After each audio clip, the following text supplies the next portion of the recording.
What's up, Facebook? Hammerhead.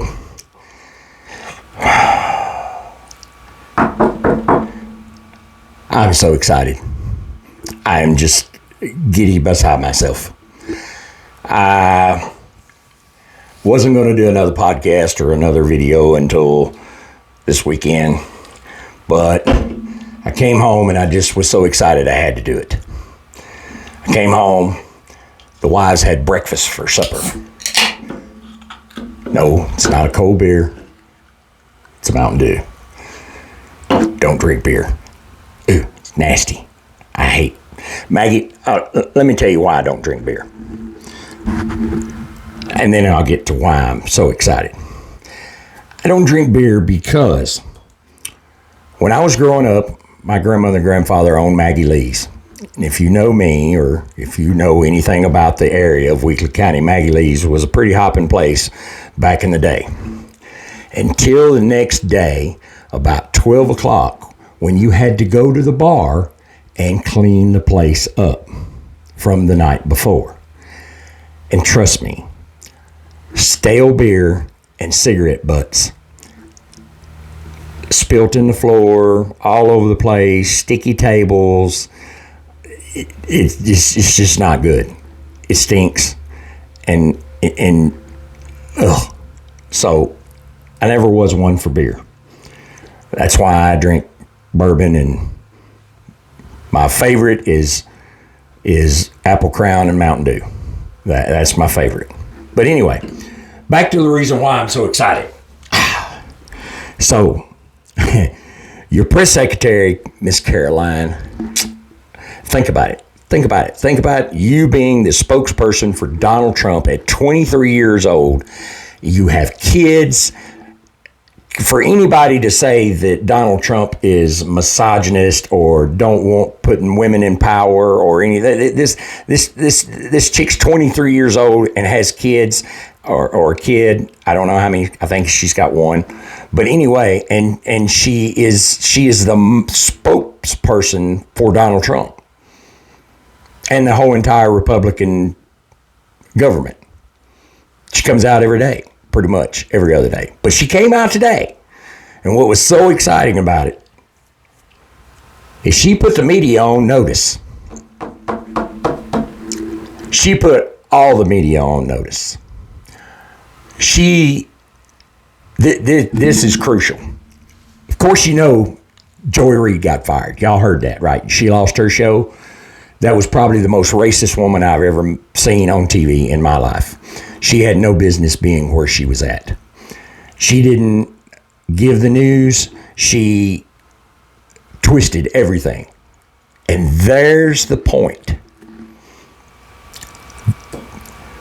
When Caroline came out first, her first time coming out as a press secretary, she said,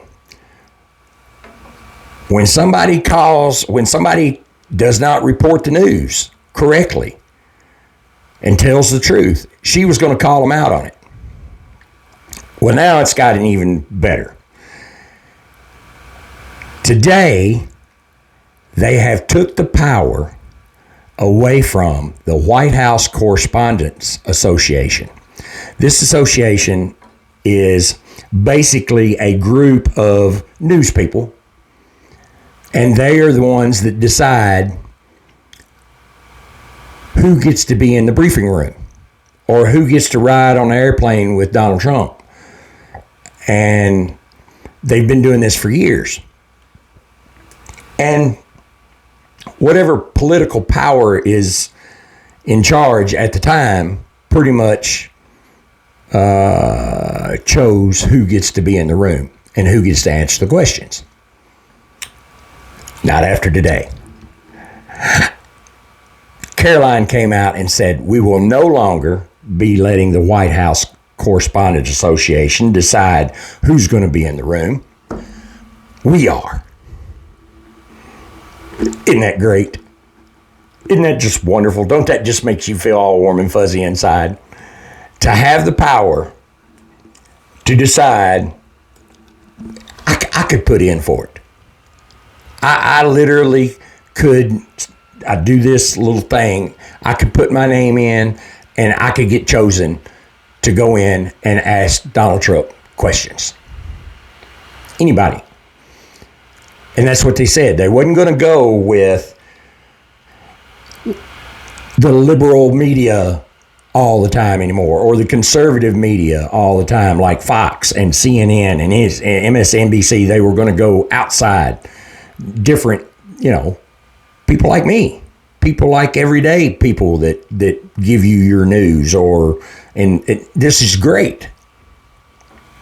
So today, Joy Reid lost her show, and now the White House decides who asks the questions and who gets the information for the news. That is huge, because now if CNN decides to ask a question, and then they try to spin it like they always do into making it out like, you know how they do.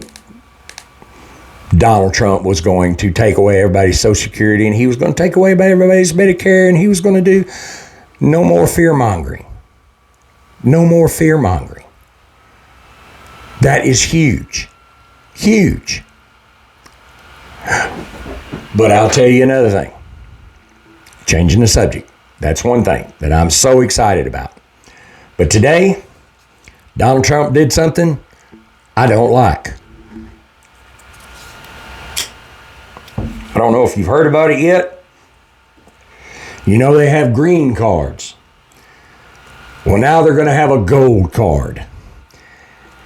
And this is what it's supposed to do. They said it was going to cost about $5 million for your gold card. So you live in a different country and you're wealthy and you decide you want to come to America and become a citizen.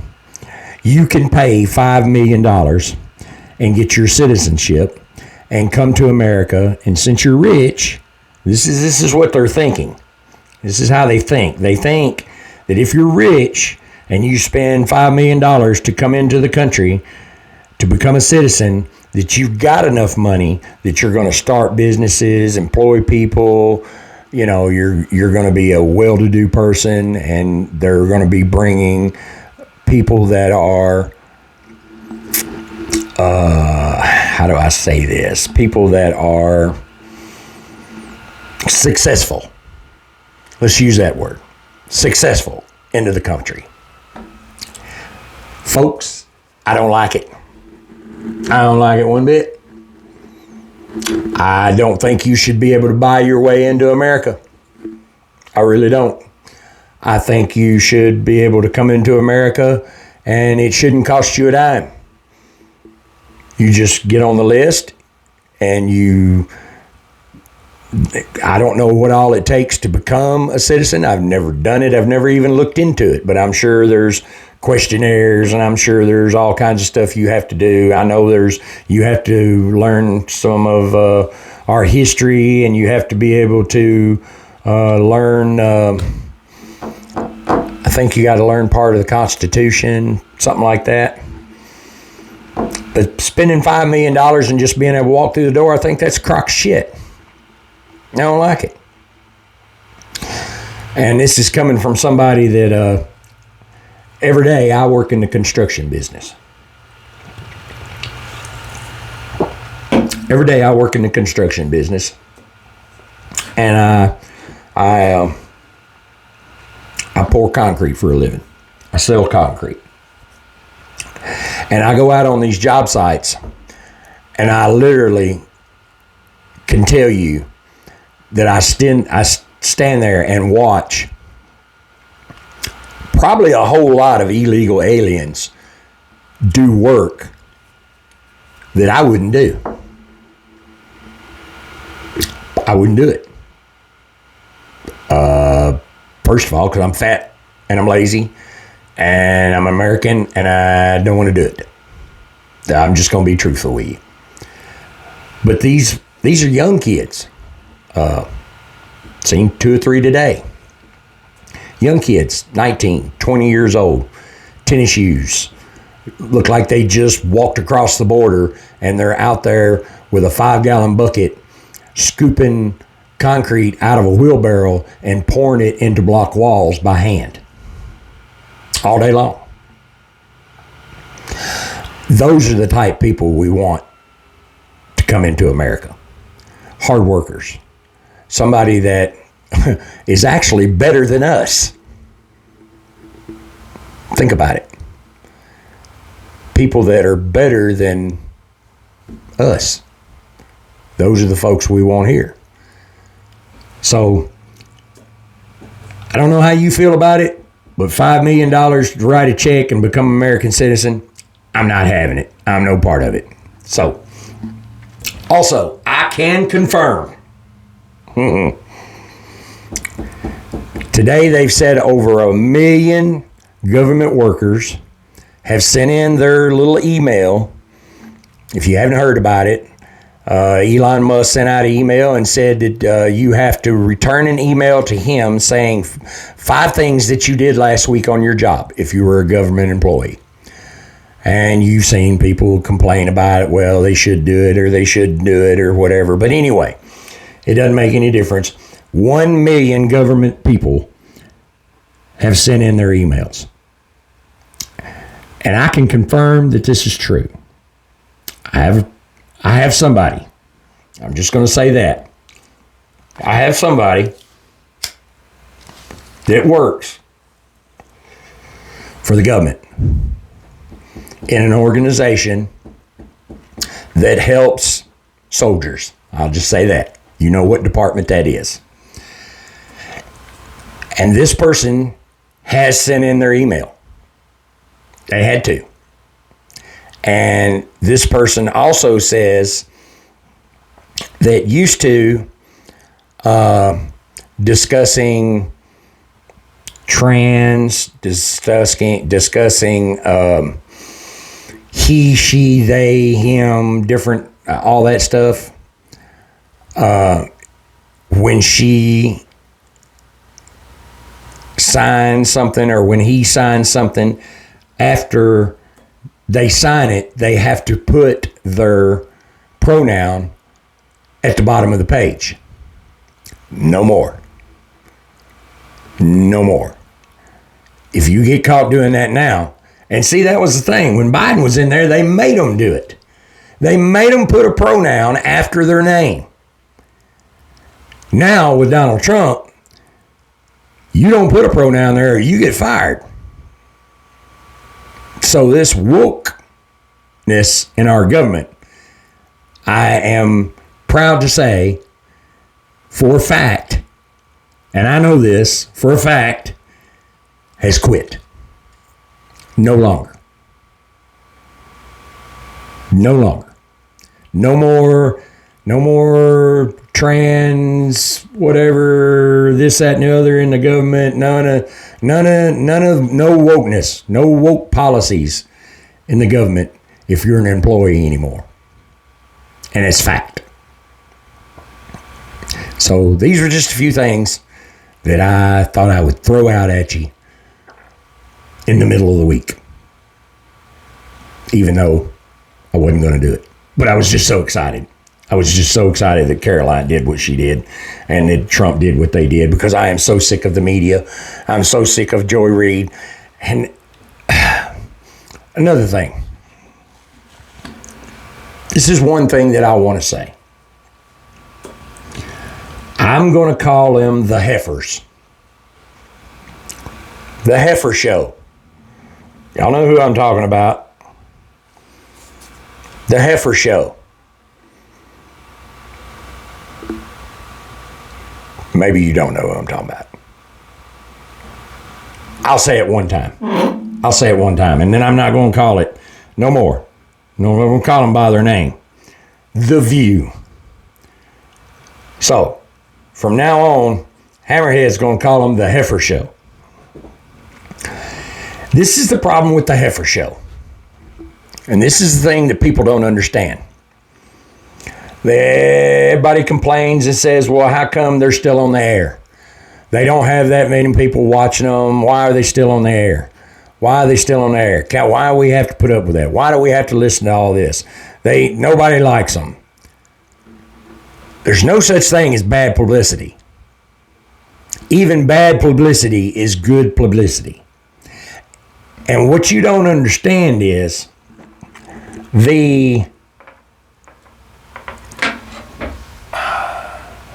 whether we watch their show or not doesn't matter. The problem is everybody wants to talk about them. You get on YouTube, you get on Fox News, you get on any conservative or any liberal, and that's all they talk about is what the heifers are saying. And that's what's popular. It doesn't matter whether it's good publicity or bad publicity. Let's just go by content creators. Content creators on YouTube that sit and conservative, let's just say conservative content creators. They do videos on the outrageous things that the heifers say. Folks, that generates money. And everybody's making money off of it. Whether they have viewers or not, they are causing talk. They're causing that knee-jerk reaction. That's what they want.